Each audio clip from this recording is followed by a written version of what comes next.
Hello.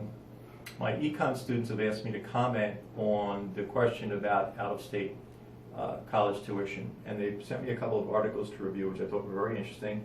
I think they make a good case. Looking at it from an economic standpoint, what these articles are really saying is that college tuition is becoming more elastic. That means that there are more substitutes. In that case, what ends up happening is that if you decrease the price of something, you can actually get more revenue. So if you decrease the price by 20%, customers are attracted and they might actually increase the number of things they're buying from you by 30%. Well, that actually means more revenue because your prices are going down only 20%, but the amount you're selling is going up 30%. If in fact college tuitions are becoming more elastic, that means that the states could actually benefit by cutting tuition for out-of-state students.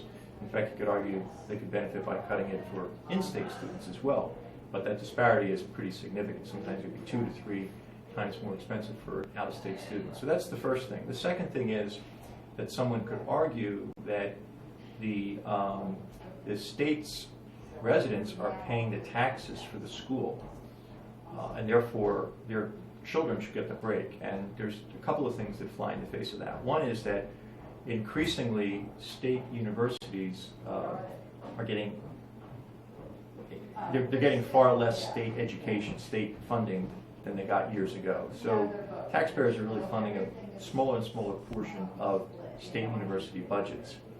The second thing I would argue is that, I'll give an example, which is the example I gave to the students. If you go out to California, you're using California roads and California bridges. A lot of the California-funded infrastructure you're using, you don't pay for you don't pay the taxes.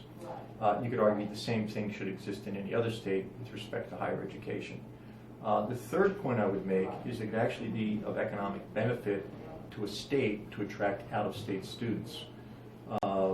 Younger people are very beneficial to an economy because they'll be hopefully living a long time, paying taxes for a long time, and contributing to the economy. They're well educated, they potentially have high earning, they'll pay higher taxes, they're good for a state. So it's actually to its advantage to attract out-of-state students to the state to go to school. It's more likely that they'll stay there and continue to help the state prosper. So I think there's some very good reasons why you might look at this.